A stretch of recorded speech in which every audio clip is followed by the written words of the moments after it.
Welcome, brave souls, to the chilling depths of horror in detail. Today we are going to share scary Wendigo horror stories. First story. We survived a Wendigo attack. I'm happy to see others also had these experiences. It's a bit like group therapy in a very twisted way, I guess. This isn't an AA meeting or anything. Years ago, when I was fresh out of high school, me and my friends went for a camping trip. Since it'd be the last time we saw each other before college sent us on our separate ways. We had planned to go deep into the national forest and the mountains and just enjoy ourselves for a few weeks. My friends who came along were Preston, a Native American who had several years of survivalist strategies under his belt. Jamie, a hunting and gun enthusiast like me, with a propensity for adventure. Mark, Preston's friend, not so much mine. He smoked a lot of drugs and seemed to be okay, but I was always on edge around him. With us, we packed 2 tents, dried fruit, rice, jerky, camping supplies, and beer along with a mini, 14 rifle, a Saiga, 12 shotgun, 2 pistols, my Taurus Judge revolver, and Jamie's .357 revolver. We packed all of this into my battered BMW station wagon, with me being the driver. Stopping at car park, we loaded up our gear on our backs and began going deep into the forest. The first day was uneventful. Preston found a good clearing for us to settle at. We set down our gear and set up the tents while Preston got to work with a cook fire. I was always good at setting up tents, so this wasn't a problem for me. Within 20 minutes, we had set up the basics of camp. I cracked open a beer and sat next to Preston, who had created a roaring fire. I smiled at him. "I'm gonna miss you, man." I patted his back. "Me too. Let's enjoy this," he responded. Jamie and Mark were carrying on, exploring the surrounding area. At the time, I could have sworn I saw a pair of green eyes and antlers looking at me. I would come to regret not asking Preston in the coming days. I try to forget as we sat down to dinner that night. Campfire curry, a mix of curry spices, frozen chicken we brought and prepared, and a few vegetables, along with a small pot of rice. As it was the first night, we ate all of our perishables. It was tasty for sure. Then, like we were kids once again, we roasted marshmallows and made s'mores. It was truly a very fun time, for sure. If only it would have lasted. That night was uneventful as well. I slept like a baby, and Preston, whom I shared a tent with, didn't seem to be bothered at all. The next morning, we packed up camp and decided to head south towards a large river with the intent of spending a few nights riverside. As we were in the remote wilderness, I handed Preston my Mini 14, and I myself carried the Saiga 12. Slugs and buckshot alternated in its 10-round magazine. Jamie kept his .357, and I had my sidearm as well. We walked for what seemed like hours. The mistiness, overcast weather, and lack of clear landmarks required we rely on GPS and compasses. As we headed south, I saw the look on Preston's face. He looked worried. "Preston, what's up, man?" I asked him. He had me get close, and he whispered, "I don't know, man. I got a feeling that a bad omen is about to pass. Keep everyone in sight. I'll listen for anything." As he said that, we heard what sounded like a distant whooping noise. All of us looked around. In the distance behind us, I could have sworn I saw something shambling.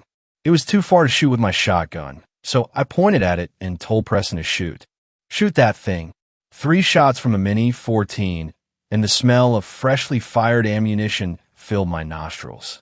Whatever was got down on all fours and bounded away. "What was that?" Mark asked, shocked. Preston swore up and down in his native language before he finally said, "That, my friends, is something truly evil. We need to hurry to the river." We ran for about 30 minutes, our pace slowed by the amount of heavy gear we carried. Preston looked from side to side, but found nothing as he did so. Soon, we reached the rushing river, and with that the fog seemed to dissipate. Preston looked around, shook his head, looked at his GPS, and finally said, "The other side of the national forest is available to us across a hand tram a mile upstream. We can make it there before lunchtime if we hurry." "Preston, what's going on? What was that thing?" Jamie asked, concerned. I can't be sure, but it's nothing good. I want to try and lose it across the tramway. Whatever that thing is, if it's anything like my family stories, it won't ford a river. We're going, that's final. Preston led the way upriver, keeping close to the shoreline. Eventually, we did find it. A large steel and wood car, suspended over a wide expanse of river. I got in first and wasted no time getting across. I watched the trail on the other side while Jamie went across next with some of the extra gear, and then finally Preston and Mark squeezed into the tram and got across. As I turned to leave, I saw Preston take out his bowie, and he began hacking at the rope suspending the tram. What are you doing, man? That's state property. That's a felony. I said, bewildered. We can't have that thing follow us. He hacked at the rope until it snapped, and the tram car fell with a loud clang into the river below. As we left and started heading east, I could have sworn I saw those green eyes again, but just for a moment, watching us. We made camp at a clearing on the edge of a hill's wide ridge. It gave us great views and visibility, but more importantly, as Preston stated, we can see anyone or anything coming. As he sat and made the fire, he said, "We're doing watch rotations. That thing, I am genuinely afraid of it. I bet it's just a bear, Preston. Too many family stories." Mark fought. As I said previously, he was Preston's, not my friend. I took the second watch, after Preston cooked a meal of rice pudding. I had no trouble staying up. Then Jamie. I sat up and talked with him for a while. He worried a little, and he expressed that he wanted to go home. I know what you mean, dude. This is too creepy. Mark took the last watch, my shotgun propped up next to the tent in case he needed it, or so Jamie told me. When we got up the next morning, Mark had disappeared. Immediately, we questioned Jamie, whose story checked out. He saw Mark up and watching. We waited, Preston reigniting the few vapors. He also pulled out a small can of pine tar and began making torches. What are they for, Preston? Jamie asked. I'm sure of it. We've got a Wendigo. Preston replied. A Wendigo? What is that? I replied. A cannibalistic demon with green eyes, a deer skull for a head, and a thirst for human blood. They're also like Skinwalkers, like in True Blood. At the time, the TV show was popular. He explained. I became very scared, so that grabbed Mark and ate him. We'll wait for Mark for a few hours. Keep the guns locked and loaded. Do not let him approach within 200 feet of the campsite. I'm going out for a bit. You're crazy, Preston? I protested. He whispered in my ear. When I come back, ask me my favorite sailor. It's Saturn, for the record. He then approached Jamie and told him something that I knew I wasn't supposed to hear. Then he grabbed 2 torches, his knife, and he turned back to us. Wendigo do not like fire. Keep the fire going. There's plenty of sticks and wood right there for a few hours. I'll be back.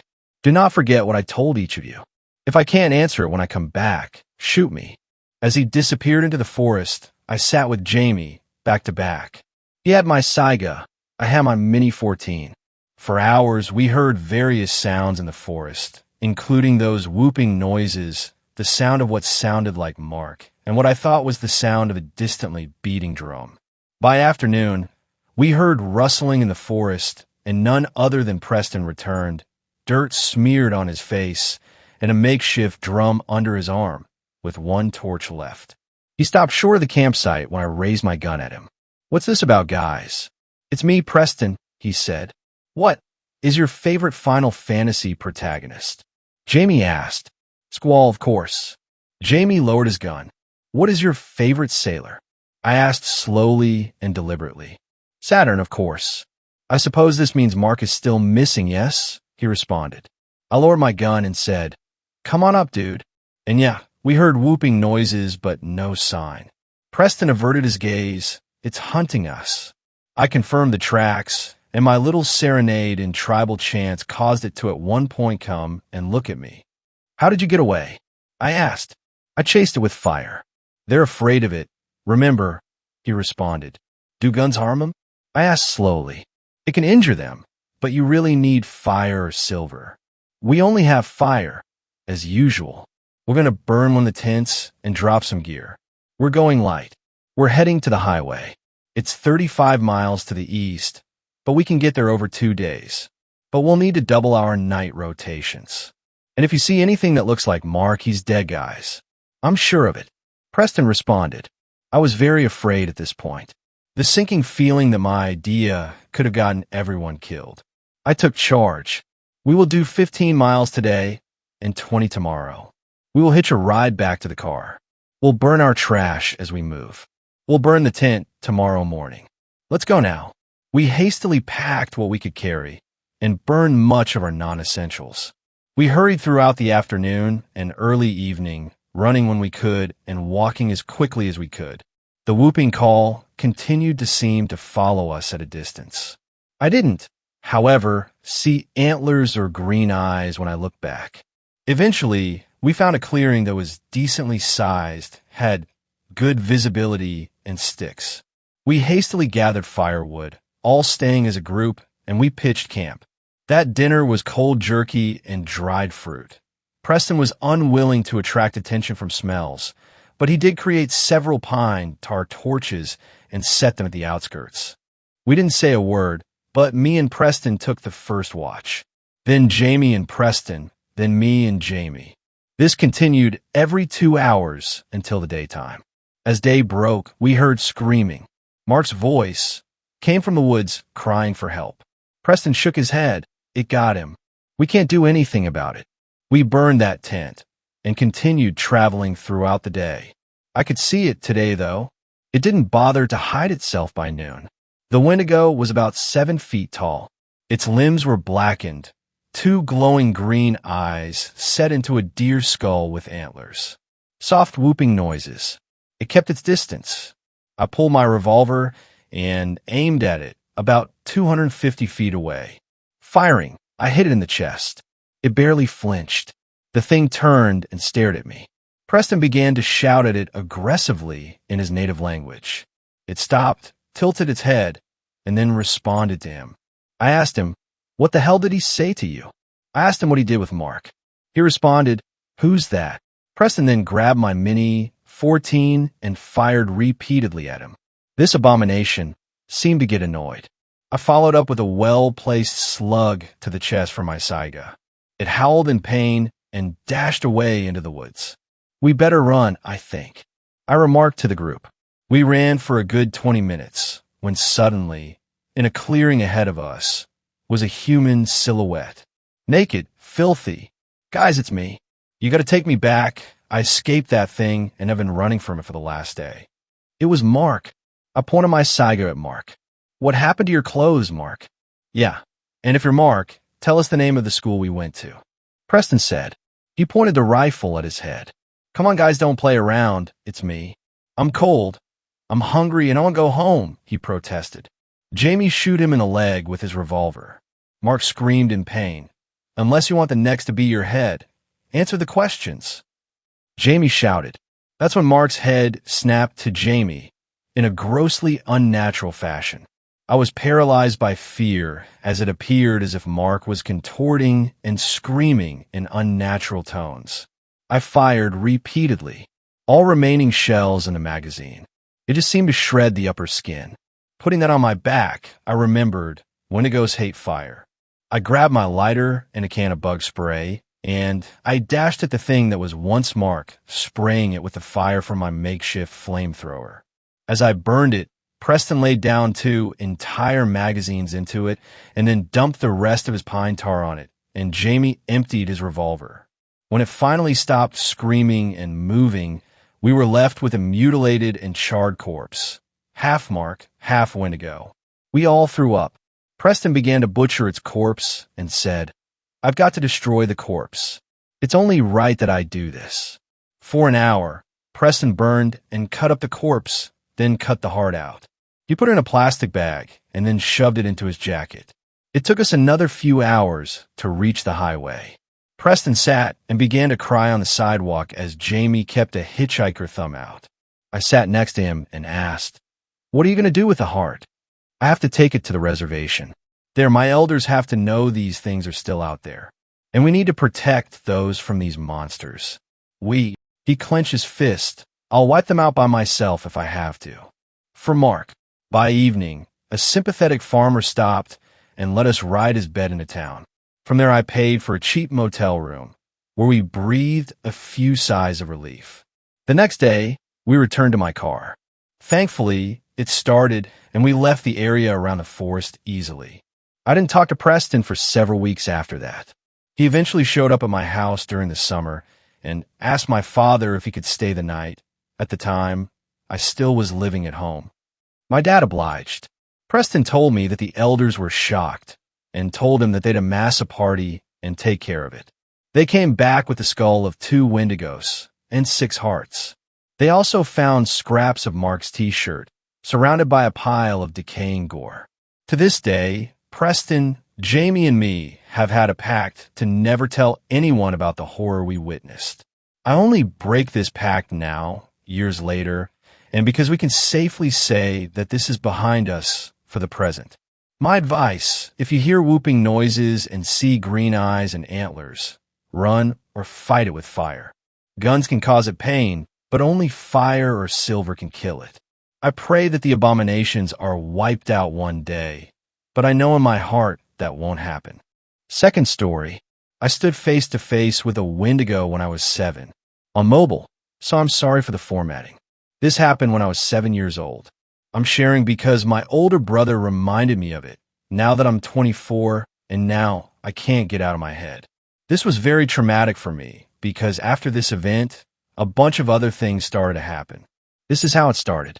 Growing up and now, I live in a haunted state and lived 5 miles away from the most victorious haunted forest. My mom used to tell my brothers and I about what she would hear walking by the forest, the murders that happened, and about how she used to see puckwudgies. My older brother, 11 at the time, let's call him D, and I, 7F, were watching TV in the living room. It was dark outside, must have been a new moon. If you were sitting on the couch and looked to your right, you would see the glass sliding door, which viewed the backyard. Mind you, it was an acre lawn and tall trees lined the perimeter. I was tired and decided to get my ritual glass of milk before bed, when I stood up and saw what was glaring at me through the glass door. It was tall, taller than the fucking door. It was skinny in the torso, but its chest was broad. It was white with tall ears. I want to say it looked like the white version of Donnie Darko. I was about 15 feet from the glass door. I froze. It didn't move. It just kept looking at me. It could not have been anyone else because we lived in the middle of the woods. I start calling for my brother's name, but Dee wasn't answering me. I started to get louder, now calling for my mom. Her room was on the other side of the couch, so she was there in a heartbeat. She looked at the back door, looked at Dee, then told me to just sit back down. I couldn't understand why I was the only one freaking the fuck out. I laid on the couch, facing away from the glass door. Dee puts a blanket on me, and we both fell asleep on the couch. Well, 2021, Dee calls me from jail. He's been in and out since I was 13. This is how the conversation went. Dee, hey, can I ask you something? Me, what's up? Dee, do you remember that night? Me, what night? Dee, that night where you were freaking out, we were young. Remember that tall, scary-looking shit that was at the back door? Me, asterisk, I had a flashback of that night, asterisk D. Look, I had a dream about it last night, and wanted to tell you that I saw it too. I was too scared to do anything. Mom saw it also. The convo ended because he only had so much time on the phone. I felt relief that I knew I wasn't just having a schizophrenic hallucination episode, but my body went numb from the memory of being so scared. I told my so about it. He's my best friend. My so told me that I came face to face with a Wendigo, and how he wasn't be surprised because of the small country town I lived in. When I looked up what a Wendigo was, my heart sank. That's what I saw. Now I think about it every day. It's been a year since I was reminded of it. I believe it still follows me. Edit. Thank you for the upvotes and listening. I appreciate y'all, and I have so many more stories. I live in a haunted state, so there's so much more I could tell y'all. Third story. I saw something unbelievable in the woods. Throwaway because this sounds absolutely insane, and people I go to school with know my Reddit username. I know this sounds totally crazy, and I probably wouldn't believe it if it didn't happen to me. I've never been a believer in the paranormal, but honestly, I just have no idea what to make of what happened last night. I will say again before you read this, it sounds insane, but please know I'm telling the truth. I wasn't drunk or high, and I was with a friend who saw the exact same thing. I go to college at a smallish school in Wisconsin. One thing this school is known for is having crazy parties out in the surrounding woods. I know it's stupid, but it's one way to make sure that campus PD don't come in and shut it down. I haven't ever gone to these parties. I've had difficulty with anxiety, but after 2 years of therapy and medication, I finally decided that I wanted to go to at least one party before I graduate. I'm a senior. So anyway, I talked to my friend Gina, who's known as a bit of a party girl, and she tells me there's going to be a big party in the woods this Thursday. A lot of kids at my school don't have class on Friday, and we make plans to go. So last night, me and her head out and down a trail into the woods with flashlights, and we joke about how creepy it was. Everything is going smoothly at first until we go down a smaller trail that was only about 2 feet wide instead of the normal road-sized trails that usually go through the woods. I was kind of freaked out, but didn't say anything because I assumed she knew where she was going. So we follow this trail a bit longer and eventually come to a sort of clearing where the trees aren't too dense, and we see a towel and a few bottles on the ground. At this point, my friend tells me that she got a bit turned around, but knows that we're close to the party because she's been at this clearing before, and she starts calling out, "Hey," hoping somebody will hear her and shout back. When this doesn't work, she takes out her phone and calls one of her friends that she said she was going to meet at the party. The friend answers, and the friend uppromptly tells her where they are. Gina then tells me that she knows where they are and that we're close. I joke that she better not get me killed, and as we nervously laugh, we hear a Naya Naya Naya sound coming from behind us, followed by what sounded like a cross between like a whistle of an old train and somebody blowing. It sounds stupid, but almost like the whistle of Thomas the Train. And we turn around thinking, what the fuck was that? And shine our flashlights on a deer standing up on its hind legs with one arm against the tree looking at us. I know this sounds stupid, but just the way that it was watching us and standing there was the most unsettling thing Eve's seen in my life. My friend then takes off running, and I'm still just standing there looking at it, trying to make heads or tails of it before I start running too, after Gina, trying not to be left alone with this thing. Luckily for me, Gina runs into a tree, and I catch up with her and start yelling at her about leaving me alone when we hear another whistling sound out to the left of us and turn our flashlights to see another deer looking at us. But this one is walking toward us on its hind legs, but not like a person, like a dog. It gets close, but walks behind a tree with only its head and neck poking out, watching us. I have never been so scared in my life and started to cry and started to yell at Gina, telling her to call the cops, like that would have done any good. At this point, I honestly thought I was going to die. I was just so scared, and we heard another whistle sound somewhere else in the woods behind us. We heard a rustling sound in the woods, and were sure that this was and we were going to die, but instead out walked a giant. And I mean giant, like Newfoundland size, but with short hair like a lab black dog. The dog then walked right up to us, looked at us, and then looked out at the deer behind the tree, which then started to make a Naya Naya sound like we heard earlier, but the dog just stood there looking at it, not growling or barking or anything, just staring. The deer then started to make a coughing sound, but the dog just stared at it without making a noise before turning around and just ignoring it and walking over to us and started barking and baying. A minute later, a professor who I'd taken a class with sophomore year burst through the brush and started yelling at Baron, his dog, who had promptly run away into the woods. He was really confused to see us, but saw that we were crying and offered to take us back to his house and drive us back to campus. I haven't slept since last night and have been all over the internet trying to make sense of what I saw. Fourth story, how's low-cost thrift and consignment. The worst part about insomnia is the boredom. Nothing open except for the seedy places. Nobody awake except for the seedy people. Nothing to do except watch movies and eat sunflower seeds. Seriously, insomnia. My sleep capacity generally comes and goes in waves, but the few weeks before I found Hal's were especially rough. There was no inciting incident, just that general feeling of restlessness and anxiety that has become a familiar friend over the years. I tried all of the standard assists. Warm milk, old movies, cut down on my caffeine intake. All the usual things that people recommend but never work. Eventually, more out of boredom than anything else, I took to taking late-night walks through the city. I worked a shitty job as a projectionist at a local movie theater, and on the weekends, I didn't often get off work until the last movie finished, and the city had long since wound down by the time I was free. The first week or two, I stayed towards the well-lit areas populated by the intoxicated, both rich and poor. But while the people watching was always good, I quickly grew tired of the relentless noise and began wandering off the beaten path. I'm not sure how I'd never noticed Hells before. I distinctly remembered buying smokes at the dilapidated gas station across the street on several occasions, and I'm sure my eyes would have been drawn to the large storefront windows, still brightly lit and welcoming at 3 a.m. The neon sign pronouncing it housed low-cost thrift and consignment glowed in garishly conflicting colors, except for the firstest, which was burnout.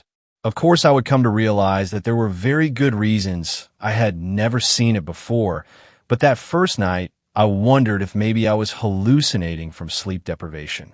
I entered, of course, even if I didn't feel the need to validate that the whole thing wasn't just a figment of my imagination. There was no way I was denying my curiosity. It was probably the smell that I noticed first, kind of a combination of burning sage and rancid meat, but in a weirdly good kind of way. Best thing I can compare it to is a beach bonfire at low tide. The place was packed full of merchandise, all displayed very neatly on row after row of shelving, but without any sign of clear organization. Knickknacks sat on the same shelves as old magazines and jumper cables. A bizarre collection of artwork decorated the walls, from shadow boxes holding sports paraphernalia to Pink Floyd posters to copies of famous Impressionist paintings. The wall furthest from the front entrance was actually just an unbroken line of doors. Each door was crafted in an entirely different style, and each painted a different color to create a full-length pride flag along the wall. In the center, the green door actually appeared to be an elevator, which really just raised additional questions. I began to browse the first aisle to the left of the front door. A full silver-plated dining set, a clown costume, a chainsaw without a chain, 4 cookbooks, a Super Soaker XP100 already filled with water, several fake antique-looking religious relics, such as crosses and Buddha heads, and a full-length evening cloak that made me immediately start contemplating a career as a supervillain if for no other reason than I would look amazing in it. I browsed several more aisles with a bemused smile on my face as the truly eclectic inventory continued to defy any clear organizational sense, until a gruff voice cleared its throat. I glanced up to see the shopkeeper behind the front counter staring at me. He was a medium-sized man, but held a clear "don't mess with me" aura around him. His head was shaved bald, and his arms and shoulders indicated someone who had spent more than a few years working in trades. "Can I help you find something?" he asked, his voice a low grumble that ran the line between professionalism and wanting to throw your ass to the curb. I shot him one of my patented disarming smiles. "Not really, I'm just browsing." He continued to stare for a moment, his eyes probing as if searching for a way to sort me into one of the Jungian archetypes that all retail employees have for their customers. "Incubus?" he asked finally. "Excuse me, are you an incubus?" he responded, his eyes still searching mine. "No, Gemini, actually. Well, on the cusp with Cancer, really. I didn't think people actually used the astrology pickup in real life. I gotta ask, do you get a lot of success with that one?" With nostalgia being all the rage these days, going for one of the classic pickup lines is actually a brilliant idea. The corner of the man's mouth twitched just for a moment before returning to its painted-on scowl. That immediately put me at ease. Couldn't work the late-night shift without having that hard shell of an exterior, but if I could touch a sense of humor, he probably wouldn't be throwing me out anytime soon. "I don't get a lot of people coming in here just to browse," he said, his voice having moved slightly away from the gravelly grumble he was using before. "Less Bob Dylan, more Bob's Burgers. Most know exactly what they want by the time they lay eyes on this place." I shrugged. What can I say? I'm an impulsive sort. Hey, how much is this? I lifted up a snow globe that held what looked like a large hospital. The shopkeeper raised an eyebrow. Good eye. That's $200. I whistled, immediately placing it carefully back on the rack. Pricey for a paperweight. Collector's item. There are a lot of stories inside that little snow globe. You could probably get a couple thousand from the right buyer if you're fine dealing with that kind of person. I take it since you're selling it for $200, you're not fine with that? The corner of the shopkeeper's mouth twitched again. I could tell he was warming to me. I'm pretty sure you're not here for that old thing anyways. What am I here for then? I'm not sure yet. Keep browsing. I'm sure you'll find it. I did as I was told. An antique set of writing quills, what looked like a defunct Tesla coil, a compass and a sextant, a typewriter, a VCR, a few old board games I had never heard of, and a few other raggedy children's toys, including an actual Raggedy Ann doll. Nothing really struck my fancy until I was flipping through a rack of clothing and came across a treasure. I delightedly snatched it up and approached the front counter, placing it in front of the shopkeeper. He raised another eyebrow at me, and I beamed a smile at him in return. I've always wanted one of these. I chortled.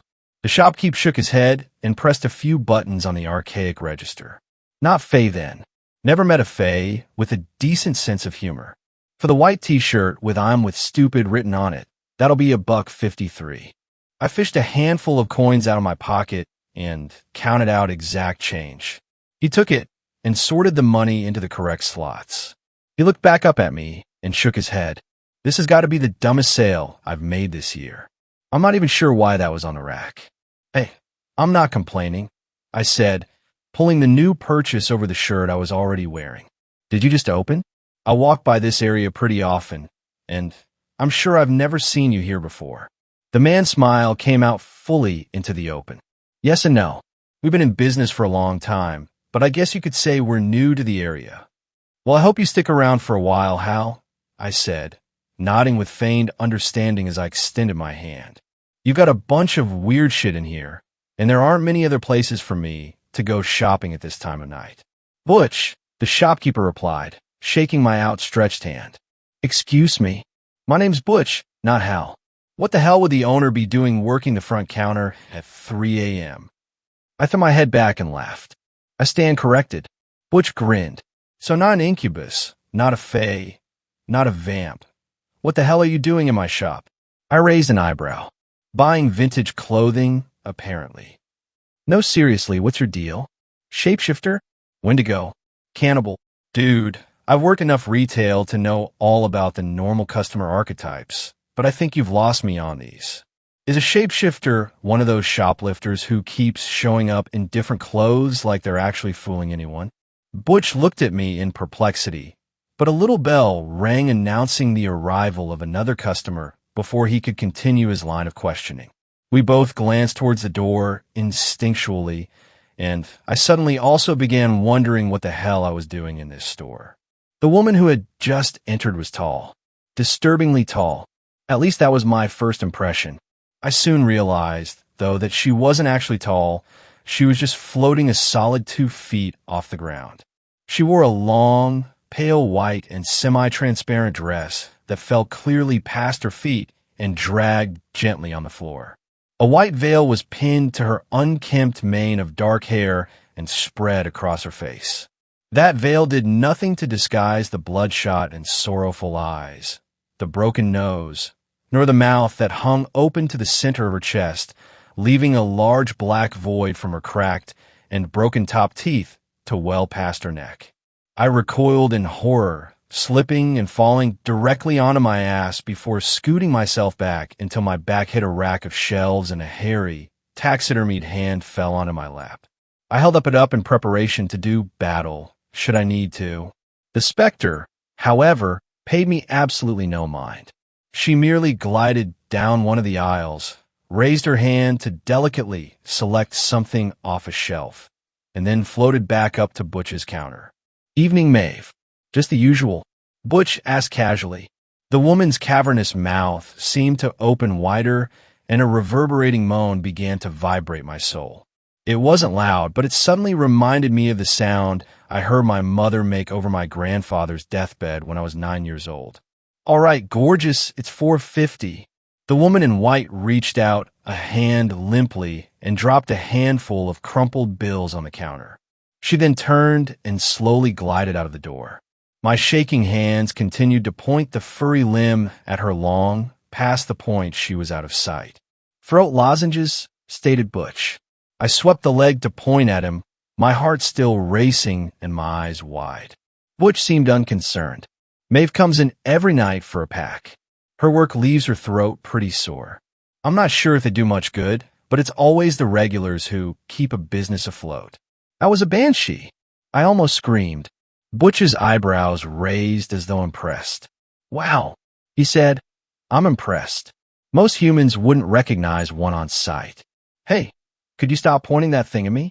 They can get a little unpredictable if you're not used to them. I kept my impromptu weapon trained on him for another moment before allowing my hand, still tightly clenched, to fall into my lap. I continued to breathe shakily for another moment and try to get my head straight. I'm sorry, I said once I felt like I could speak without screaming. That was really not something I expected to see tonight. What the hell? Banshees are real, and they come in here every night for pharyngitis treatment? What is this place? I realized my voice was starting to gain volume again. I stopped, swallowed, and took another raspy breath. Sorry, I said again. I've never reacted well when I get really scared. Believe me, I wish that didn't happen to me, but dash. The thing still clasped in my hand suddenly lurched. I curiously glanced down at it, only just then fully noticing what I had been clenching in my fist. This is a monkey's paw, isn't it? Yeah, you may want to put that down before you make another wish, said Butch, an amused smile on his face. Why, what did I say? Still scared. Of what? Oh, right, ugly banshee chick. Nah, I'm good now. Why do my pants smell bad? Butch rolled his eyes. Go ahead and grab a new pair. No charge. Nice. Can I use your bathroom? He nodded towards the far wall of the shop. Purple door. I'd avoid opening any others if I were you. Spoil sport. Is that elevator real? Yep. And no, I'm not answering any follow-up questions until I can't smell you anymore. 10 minutes later, I was feeling much cleaner, if slightly chilly, in my newly bought on with stupid t-shirt and newly gifted slut booty shorts. I must have been starting to grow on Butch because other than another twitch of his mouth and slight shake of his head, he didn't much react to my change in style. So you're actually just straight human, aren't you? He asked ruefully. I can't think of another species that would so flagrantly disregard their own self-respect. Never seen the video of the otter raping a decapitated fish head, have you? You know what I mean. Even the blood orgy folk will still show up in something tailored at least. Butch, you just had a floating girl in here, wearing funeral clothes. Versace. Maeve's taste is old-fashioned, but always quality. I paused with my mouth open before shutting it slowly. All right then. I guess I stand corrected. Should I change so I don't offend the blood orgy folk? I finally got a full laugh from Butch. What's your name, kid? Clear. Sorry. Clear. Middle name is Water. My parents were hippies. Also big fans of revivals. Man thought I drew the short straw when it came to names, but you've got me beat. So what? The shop bell rang again. Unlike with the previous customer, I felt not even the slightest twinge of fear as the latest monster strolled casually into the building. 6.5 feet tall and covered in reddish-brown fur, the man with the overtly canine face was sporting a cordial grin. The werewolf nodded casually at Butch and began strolling the aisles. Butch nodded back and then raised an eyebrow at me, as though interested in my newfound stoicism. Well, he asked, as if unsure whether or not I was going to shit myself again. I can't believe you gave me a hard time about my booty shorts and then didn't blink at that guy dropping werewolf dong. Butch grunted in satisfaction. Guess that monkey's paw was the real deal. I should bump up the price. You didn't know? He shook his head. It's good policy not to mess around with a monkey's paw. Had a feeling it was legit, though. A lot of the other stuff we got from that particular estate ended up being pretty extraordinary. There was a pause. Such as, I demanded, "Come on, dude, you can't drop that line and then not show off a bit." Butch laughed again and turned around to the display wall behind the counter. He pulled down a shadow box and laid it on the counter in front of me. Inside was an almost cartoonishly large revolver. 6-chamber, but with a bulbous barrel that could have fired a skee ball. There were 3 huge rounds already loaded, but with no caliber that I recognized. "You seem like the kind of guy who would appreciate this." He opened the case and gestured for me to pick it up. I did, immediately surprised by its apparent weightlessness. I spun it around my finger, gunslinger style, and leveled it harmlessly towards the doors at the end of the hall. The werewolf glanced up at me curiously for a moment before returning to his shopping. "Love the way it handles, but I don't recognize the make." "One of a kind," Butch said. "They call it the Chekhov gun." I laughed. "Seriously? Guess I have to fire it then, huh?" "Probably, but I wouldn't waste the ammo if you don't have to. Those 3 rounds are all there are left."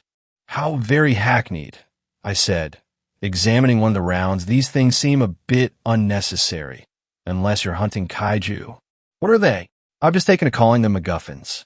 I've only seen it used once, during a debate over the bathroom being only for paying customers. One thing led to another, and a full army of vampires ended up laying siege to the shop. Had to have been at least 400 or 500 of them. Hal shot off a round from this, and it fired an actual sun.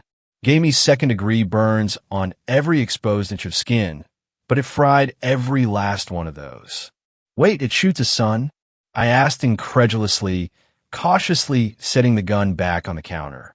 "No, it shoots whatever it has to get the job done," Butch explained. "That makes no sense whatsoever. You do realize there's a werewolf browsing through old Megadeth CDs 10 feet behind you, right?" I turned around and locked eyes with the large hairy fellow for a moment. His tongue lolled out of the side of his mouth in a wolfish smile, and he winked at me. "I mean, I get what you're saying, but I still think there's a big difference between ancient legends and a relatively modern literary construct."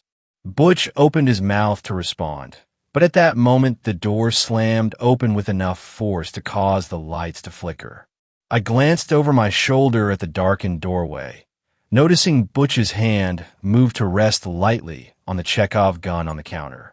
The werewolf's hackles raised as a low growl began to rumble from his direction. The man in the doorway seemed human enough. If high-stakes lawyers could be considered human, that is. He was tall, but not intimidatingly so. His suit was well-tailored, his hair immaculate. The charming smile on his face belied the cold contempt in his eyes. "Hey, Butch," he said, his voice a purring baritone. "Hey, AZ, long time no see," Butch replied, his face devoid of emotion. "Way too long." The man pulled a coin from his pocket and began rolling it back and forth across his fingers. "Is your boss around?" "You know, I haven't seen Hal in months, AZ. Not since that incident with the Purgatory delegation. Paychecks are still rolling in, though, so he's out there somewhere. If you find him, let him know I'm taking the Fender for a Christmas bonus." AZ shook his head in feigned disappointment. "It really would be in your best interest to help me track him down, Butch. You know the deal he made to run this place expired at the end of last month. Now my employer has a lot of respect for the old man and everything he's done over the years, so he's more than willing to renegotiate the terms." Butch shook his head. "You're not hearing me, AZ. I don't know where the guy is, and I don't have any way of getting a hold of him." "Come on, you really mean to tell me your boss can't SUS out where he is?" I'm starting to get why his little rebellion failed. Still not sure how he duped all you idiots into following his lead, though. Was that like a Trump thing? AZ's eyes narrowed. "That's low even for you, Butch." I laughed involuntarily. "I don't know, man, if the mega hat fits." Suddenly, a force slammed into me, hurling me over the counter and against the wall behind the register. Shock shuddered through my body as a display hook pierced my shoulder. A flood of moisture spread down my back, and I immediately started feeling a little woozy. Also a lot pissed. I jerked my head up to glare at AZ. "Motherfucker, I just bought this shirt." I felt myself reverse direction, flying off the wall and across the store. I flailed painfully as I soared, managing to tip over one of the racks before colliding with the werewolf. I couldn't help but marvel at how soft he was as we hit the floor and slid into another rack, bringing its contents down on us. I always envisioned werewolf fur as being more coarse, I thought as I waited out the falling inventory. "Sorry, Jack," I muttered, rolling away from the werewolf and painfully climbing to my feet. "Cool if I call you Jack? Never caught your actual name." Jack growled, shaking his head like a wet dog. "I don't know why you have to make me hurt your friends before you tell me what I want to know, Butch. You know how much it pains me to hurt innocent bystanders." Butch was levitating over the cash register, his limbs shaking violently as he appeared to reflexively attempt to swallow his own tongue. I started grabbing anything within reach and throwing it at AZ. I managed to score a direct hit with a tea kettle and an old computer mouse, but it was the lawn dart directly to the head that finally got his attention. Butch took in a raspy breath and fell to the ground as AZ's head spun around to glare at me. His hand shot up, and I felt my windpipe close. My hands instinctively went to my neck as I tried desperately to take in air. "Idiot child," rasped AZ, his eyes appearing a dull red as the edges of my vision began to darken. "Do you have any idea who you're?" I lost the rest of his sentence as Jack launched himself into AZ, and the two of them flew into another rack. I fell to my knees, sucking in air and letting the world come back into focus. It sounded like Jack got one or two good swipes in with his vicious-looking claws before he flew backwards again, crashing through one of the doors at the back of the store. What lay beyond remained unknown, as the door immediately reformed behind him, pulling back and it shattered wood until no trace of damage remained. AZ's head came bobbing into sight over the racks. I got back to my feet. This whole lack of fear thing was really starting to grow on me. "You can force choke me all you want, Vader," I snarled at him. "We both know you're just a whiny little sand-hating bitch." AZ's face was filled with fury as he raised his hand to smite me again. Suddenly, Butch stepped between us, the Chekhov gun leveled squarely at AZ's head. AZ's look turned to one of contempt, but his hand still lowered slightly. "How many of those bullets are you down to, Butch?" he asked. "2. 3. Are you really sure you want to waste one on little old me? What, then, will you use on the one he sends after me? Or the one after that? Eventually, the big man himself will want to come. Better hope you still have at least one left for him." My eyes fell on another gun that had fallen onto the floor in the struggle, one that I had noticed on my first walk through of the aisles. A stupid idea popped into my head. I reached down and grabbed it, cocking it loudly as I leveled it towards AZ. "Step aside, Butch," I growled. Butch shot a look back at me, saw what I held, and gave me a tight grin as he lowered the Chekhov gun and stepped out of my way. I squeezed the trigger on the Super Soaker XP100 and sent a stream of water directly into AZ's face. His scream was piercing as the smoke immediately started pouring off his melting face. I stepped towards him, continuously pumping more water as I adjusted my stream to any piece of exposed skin his squirming left exposed. "The power of Christ compels you, bitch," I yelled as I stood over him, furiously pumping the squirt gun. "Don't mess with retail workers." Flesh fell from the demon's bones like really good barbecue ribs, bubbling into vapor from the floor. His screams became so high-pitched that I heard a few of the more delicate glass items in the shop shatter. I didn't let up on the stream of water until the plastic toy lost pressure and dribbled to a stop. AZ collapsed, his clothes falling into a pile on the floor as his body steamed away. I stood panting, feeling the adrenaline burning off my skin. My shoulder, forgotten during the fight, began to throb painfully, and the squirt gun slipped from my grasp. "Did you seriously just use a Pulp Fiction line on me?" I looked up at Butch in surprise and started to laugh. I mean, how often am I really going to have an opportunity like that? I just couldn't resist. He chuckled along with me. "How do you know that Super Soaker would work? You made it pretty easy to figure out what he was with all that boss's rebellion talk.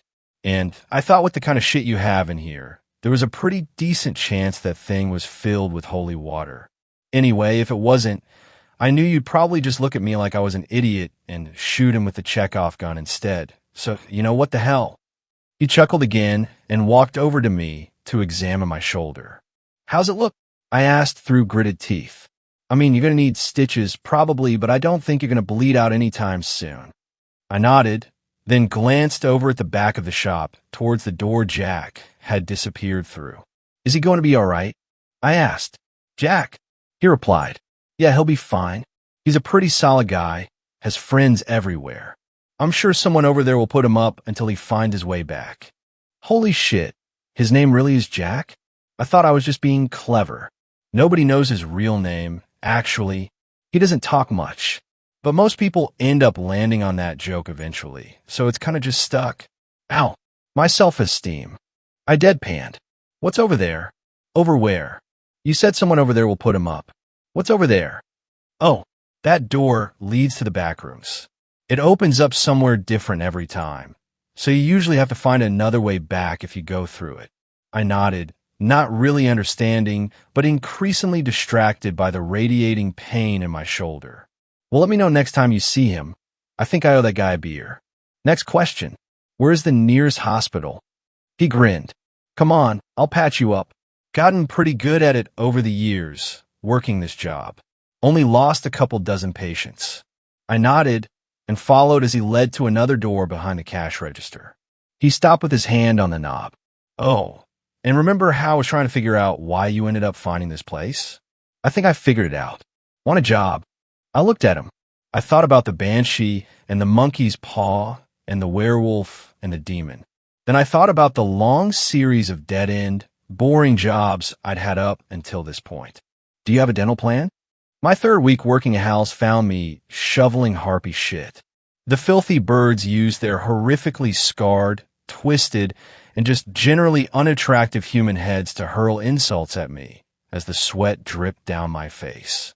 Cleaning this particular cage was always rough, as the dirty hybrids took a great deal of joy in trying to add to the mess faster than I could clean it. My poop cart was half full of a variety of dung, having already cleaned out the unicorn, chupacabra, thunderbird, and yeti cages. I'm not sure exactly what bizarre combination of chemistry and magic was happening, but somehow the scent emanating from the cart reminded me of quality chicken parmesan. Hey, cocksucker, liking that smell? Want a taste from a source? Screeched Blanche from high above me. The four disgusting creatures laughed raucously and started lobbing down additional work for me to enjoy. Rose fluttered down to stare at me. If you're going to be doing but stuff with us, you're going to need some lube. And she spat directly at my face. I swung up my pitchfork to block, the spittle immediately sizzling through one of the tines and dripping to the straw-covered floor. Rose, I said sternly, if you ruin my equipment, I'm just going to head back to the thrift shop and you can spend the next week swimming in compost. Rose snorted at me and flapped her way back up the perches where her sisters sat chortling. I slipped back on my headphones to drown out the screeching vitriol and continued with my chores. Internally, I reminded myself that I was still in my training period, which, much like many of my previous jobs, mostly consisted of doing all the work that Butch didn't want to do.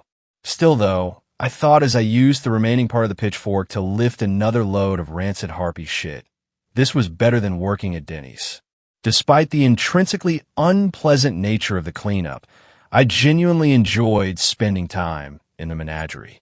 10-year-old me had been utterly obsessed with cryptids, so getting the opportunity to crawl into a large pen and cuddle with a couple dozen jackalopes was kind of a dream come true. Not to mention the weekly poker games with the centaurs. I had doubled my first paycheck when I realized they were incapable of understanding the concept of bluffing. Half an hour later, and I could finally walk across the harpy cage and actually feel the firmness of the floor beneath my feet. Exhaling explosively, I pulled the wheelbarrow out of the cage, locked the door behind me, and leaned tiredly against the bars. I allowed my eyes to wander around the store as I tried to will my muscles into relaxation. Much like the thrift shop, the menagerie seemed to have been organized by an utter madman. Large beasts were housed next to tiny, predators next to prey, those capable of speech across from those who mostly just roared or screeched. The only exception was the largest animals, dragons, mammoths, the bipolar cyclops, etc., who were all held by the far west wall where the ceiling was highest. A soft bell rang as a customer entered. I stabbed the pitchfork into the pile of waste, pulled off my headphones, and began walking towards the front to make myself available. Behind me, Dorothy made a comment on my backside that would have been flattering from anyone else and sent another bomb through the bars to splatter at my feet. I was fully prepared to launch into a formal retail greeting, but my words caught in my throat as I saw who had entered. Dark hair, full lips, green-gray eyes that pierced through every defense I possessed, a low-cut blouse that presented a couple very convincing reasons to break eye contact. This woman's beauty was otherworldly. Actually, considering the nature of most of my clientele, otherworldly was probably more literal than literary. She smiled at me, and I forgot my standard greeting, my name, and how to breathe. "Hey there, new guy," she purred softly. "King illegal forest to pig wild killing it is," I responded wittily. She blinked. "Well, that one's new. Excuse me for a moment." I turned and walked over to the barrel full of coconut rum I had prepared to feed the rougarou and dunked my head in, taking in a few large mouthfuls. I reemerged, dripping, cold, and a little queasy from the taste. "Let me try that again," I said. Nothing like a full immersion in alcohol to help talk to a woman way out of your league. "Hi, welcome to Hal's low-cost menagerie. My name's Clear. How can I help you?" The woman smiled broadly. "I must say, you handled that better than a lot of men. A lot of things get easier once a guy embraces his own idiocy. What brings you in today? Ingredients, food, or companionship?" I actually just needed to have a word with Butch. "Is he around?" Butch should be covering the counter in the thrift shop. If you wanted to look around for a bit, I can run and grab him for you. Maybe in a minute. It's been a long time since I've been in this part of the shop. She stepped forward and looped her arm with mine. And since this is the section I walked into, I think the shop wants us to get acquainted. Goosebumps raised instantly on the part of her arm that touched mine, which immediately brought up a twinge of nervous suspicion. Butch had insisted that I reverse my monkey paw wish, quite understandably of the opinion that fear was absolutely necessary to keep oneself from doing something idiotically reckless in an environment like Hal's. We worked on the wording of the wish for a ridiculously long time to restore my fear, allow me to function while afraid without crapping my pants, and to avoid any comically ironic twists. It seemed to work out pretty well, although I had noticed that the more scared I became, the more I would impulsively make sardonic comments. Butch didn't seem to notice that part, since it fit my personality like a glove. I led the distractingly beautiful woman through the dank maze of cages, allowing her to direct the duration spent admiring each of the animals.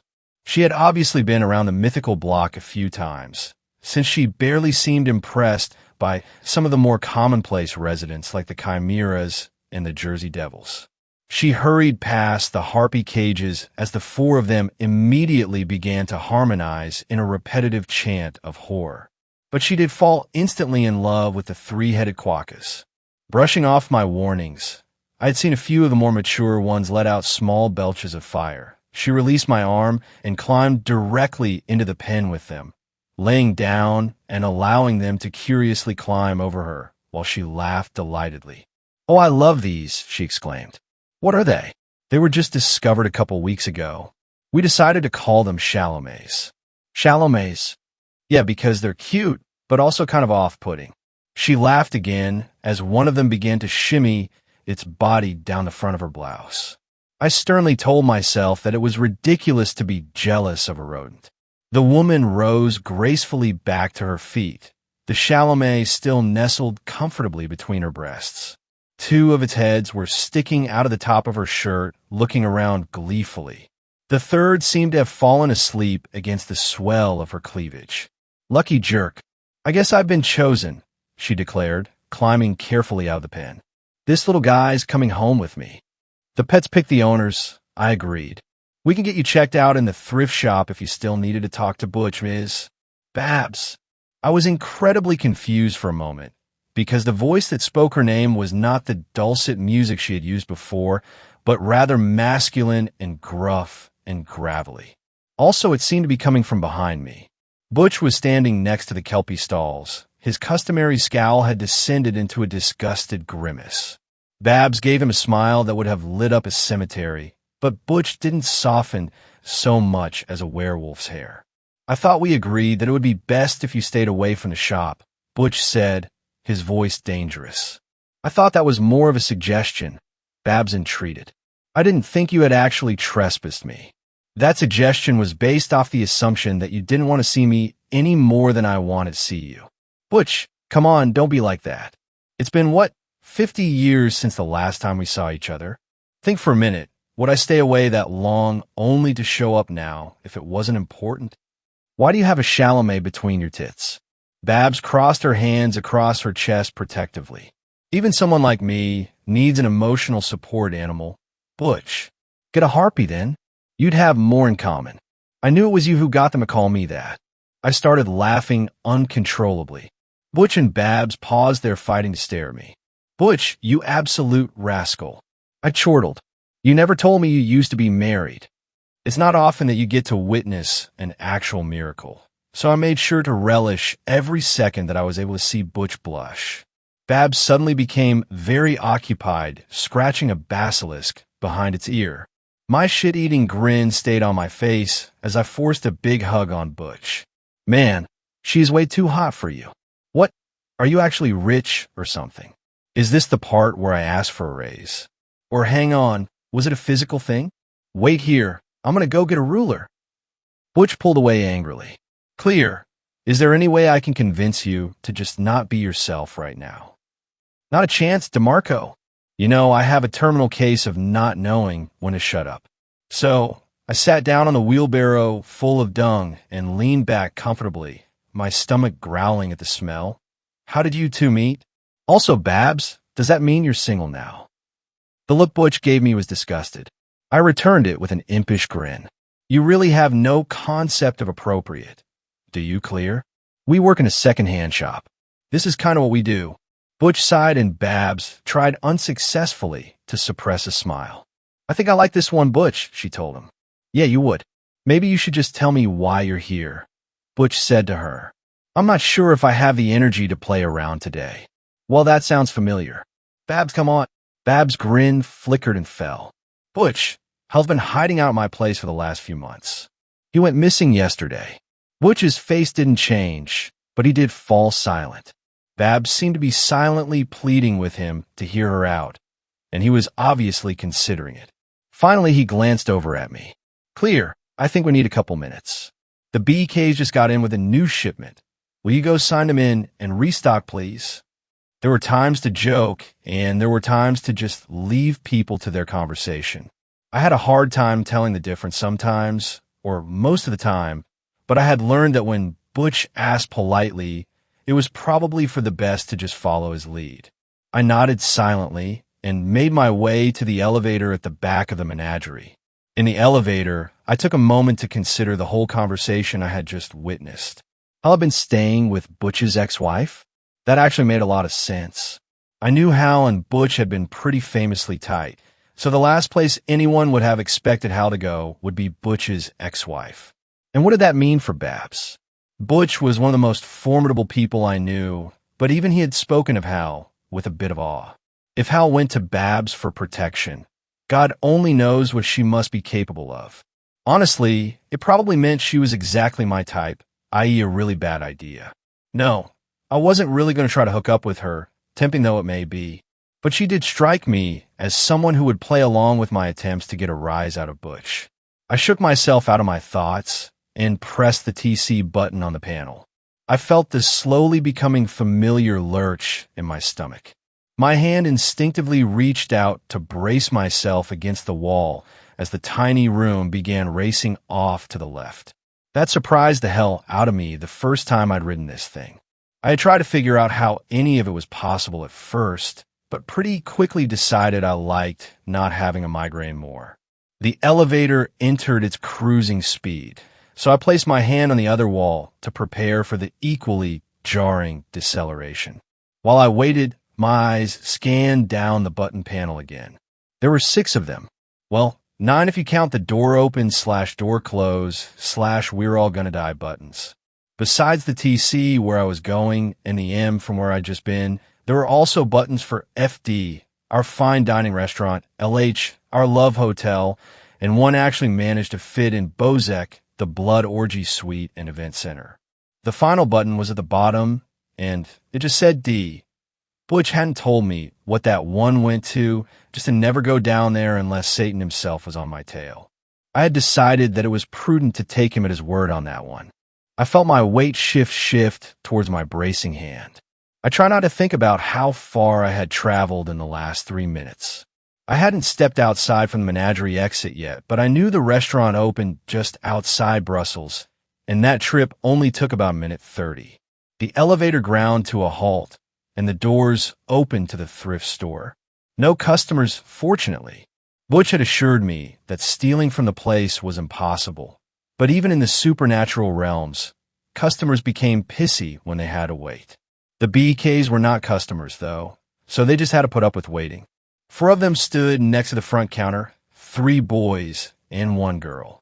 A pallet with several layers of boxes was floating about 6 inches off the ground next to them.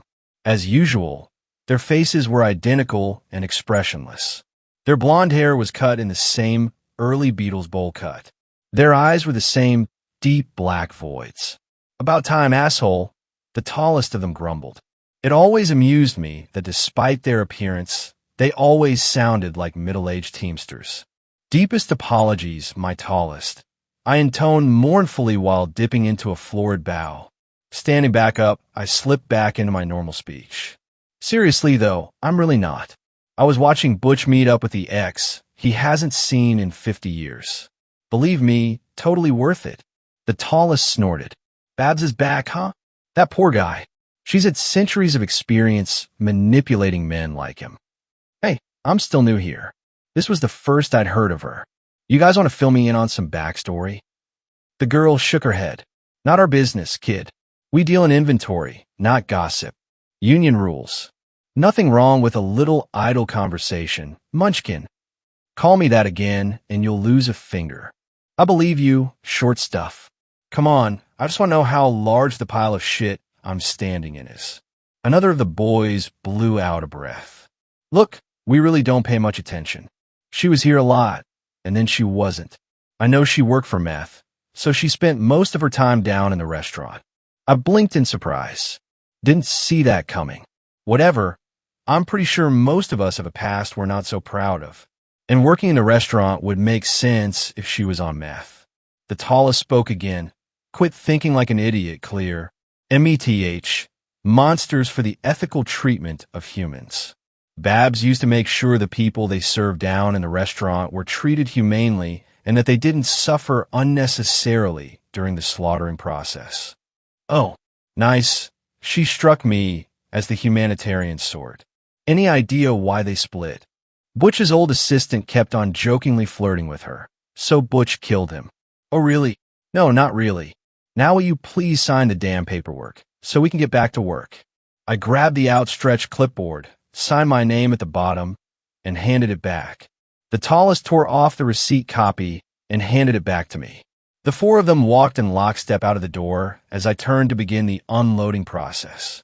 Curious as I was about what Butch and Babs were talking about, I had to admit that this was my favorite part of the job.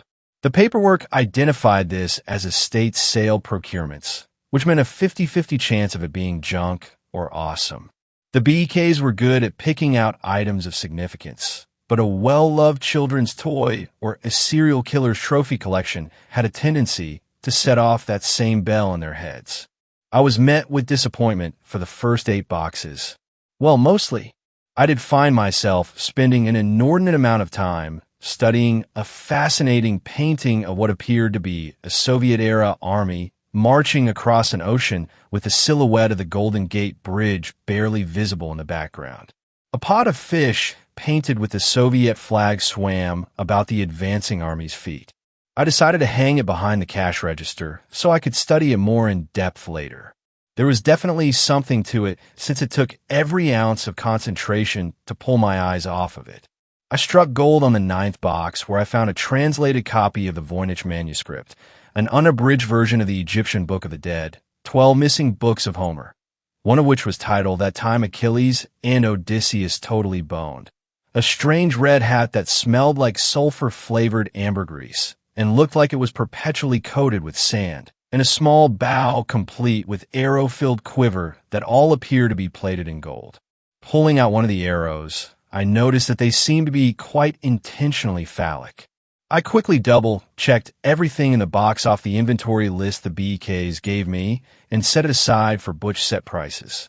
I found a few other decent items scattered through the rest of the boxes, but I handled them myself due to us having very similar items already in stock. Mass-produced grimoires, a few tarot decks, a couple haunted toys, a number of enchanted pieces of clothing, things like that. At the bottom of the final box, since that's how these things always go for some reason, I found trouble. The moment I picked up the forest green book with "Hi, Clear" written in Comic Sans on the front cover, I knew there was no way anything good could come of it. But of course, I immediately said, "Hi, book. Nice to meet you," and opened it. The first line of the first page simply read, "Ha, you idiot," and it began to glow red hot in my hands. I dropped it, since I had completely ignored the MOSHA requirements of protective equipment when handling untested magical artifacts. On the floor, the book flipped its pages towards the center and began to emit a bubble of green light.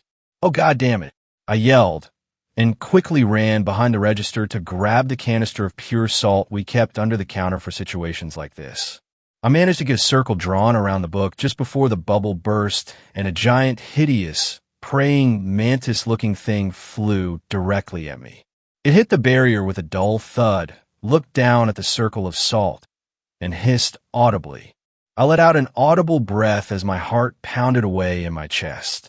It twisted its arms and waved them in front of its face, immediately transforming into a woman with short red hair and piercing eyes. The wings stayed in place, though, flapping softly to keep her aloft and looking down in contempt at me. "Release me," she whispered fiercely at me. I stared back at her, wanting to think she was cute, but unable to get her insect form far enough out of my head to consider it. I know there's much we can learn from each other if we can negotiate a truce. We can find a way to coexist. Can there be a peace between us? Peace? No peace. Release me now. Man, Butch said you guys didn't have a sense of humor, but you just rolled with that one straight away. Rolled with what, human? I said release me this instant.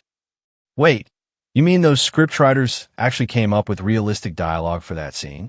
Huh, who would have thunk it? She threw up her hands. Why must I always be caught by humans who make no sense?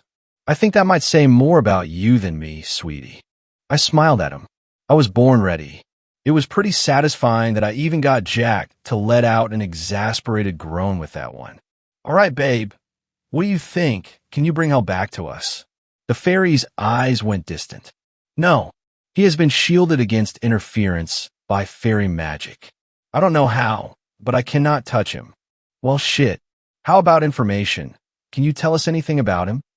She nodded. 3 questions, 3 true answers, and you will give me my freedom? Fine, but no bullshit answers, okay? No, technically true, but only because homonyms exist, answers, and nothing so cryptic that it only makes sense after we're done. You got me? Also, once you give us the answers, and I break the circle, you can't hurt any of us for trapping you. Agreed. I will speak only the full truth, and we shall all depart unharmed. All right, where's Hal? What is the quickest way for us to get to him? And what will we need to do in order to successfully find him and bring him back? She closed her eyes briefly, as if scanning her hard drive. He is currently hiding in purgatory. The blue door at the back of the shop will bring you to the realm, but then you take the subway to Terrace 5 and catch the bus to the historical district. Once there, you must have with you a servant of heaven, a denizen of hell, and a man perpetually trapped in the mortal realm. Between the four of you, you will be able to track down a social media influencer who goes by the name of Razzmatazz, who will guide you to hell. I cannot tell whether you will succeed in convincing him to return. The uncertainty that surrounds him is too deep to see clearly, but all other paths lead to certain failure. Bear in mind, these instructions are intended for you alone. If these others decide to leave you behind, these answers may no longer be truthful. All right, that'll have to do. Thank you, gorgeous. And I broke the salt circle with my foot. The fairy immediately vanished with a crack of lightning. The four of us looked at each other for a moment. That was uncharacteristically straightforward for you, Clear, Butch said, sounding slightly impressed. That whole screwing up the 3 questions trope has been done to death. I didn't think there was anything more I could add to it. So what's the point? Well, strangely enough, we have most of our group already here, Babs commented. All we need is a servant of heaven. Wait, really? I said, surprised. Is Jack from hell? No, I am, Babs replied. My place is located in one of hell's suburbs. And the man trapped in the mortal realm? Butch held to his hand. Right here. I will be answering no follow-up questions. He looked over at Jack. Hey, buddy, glad you made it back okay. Any chance you'd be willing to keep an eye on the shop for a few days while we go drag the owner back? Jack raised his hand and rubbed his thumb and forefinger together. Of course. I'll give you double what I'm paying Clear. Wait, what the hell? I yelped. Shut up. Clear, you're still in training. Is that cool, Jack? Jack gave him a thumbs up. Great. So all we need to do now is track down a servant of heaven and we can get started. Right on cue, the front door opened and a fat, middle-aged guy walked in, naked except for a drooping sash. He had a toothpick sticking out from his teeth and a tiny pair of soft white wings sticking out from his shoulder blades. Hey dudes, he said with a lecherous smile on his face. I just talked to a bunch of creepy kids who said you all might have my bow. A wide grin spread across my face. I think we might have what you're looking for, but technically speaking, it's our bow now. His face began to turn angry, but I held up a calming hand. Let's not get off on the wrong foot. Here, I'm sure we can make a deal. I'm Clear, by the way. It's good to meet you. He accepted my outstretched hand. You too, I suppose. I'm X-Mac. My grin grew 3 sizes that day. Of course you are. Hey, anyone else hungry? I'm fucking starving. Let's hit the restaurant before we get started. 5th story. If I encountered a Wendigo, so I'll love to hear what you think. Before I tell the story, I wanted to give some background on the area and me. Feel free to skip. This took place in northern Alberta, Canada, and in Treaty 8 territory. I'm Woodland Cree and grew up in the area, so I heard many stories about the area, especially the ones about the Wendigo, like how one was killed and they cut off the head and buried it near the Gruard area, and the body near Whitefish. This is to prevent the body and head from reattaching and reviving the creature. Another story I heard is about how the entire area of Woodland is haunted by evil spirits, and I always felt creeped out when I visit that area. This all happened when me and my cousin were out quaiding, and this was around late September to early October. This means that the days got shorter, so it will almost be completely dark at 9.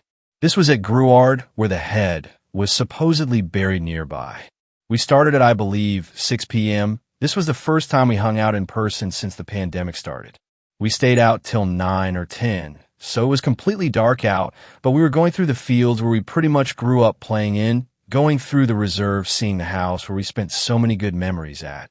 It was a refreshing time because COVID just brought my mood down a lot, so it was nice to have a break. There's this baseball field that we went through how many times without a problem. This time when we were about to go through the field again, it was completely dark. Only light we had was the headlights on the quad, but we were used to driving in the dark, so this didn't seem out of the ordinary to us. But this time it felt off, like I felt like something was watching us or stalking us, a gut feeling. I wasn't the only one who felt this. My cousin felt it and said, "Do you feel that feeling too?" And I said, "Yeah, I feel it," so we decided to turn around. On our way back, my cousin turned his head and looked behind us, and he immediately looked forward and sped up. When we were pretty far away, he said, "The reason I sped up is because I thought I saw something moving back there. After that, we decided to call it a night and went back home. I honestly have no idea why we felt that, like it was out of nowhere. Like I said, supposedly the head was buried in that area. Maybe that had to do with it. I would love to hear what you guys think. Was it Wendigo or something else? Thanks, guys. Thanks a lot for watching the video. Till the end, subscribe to Horror in Detail for more videos. Drop your suggestions in comment section.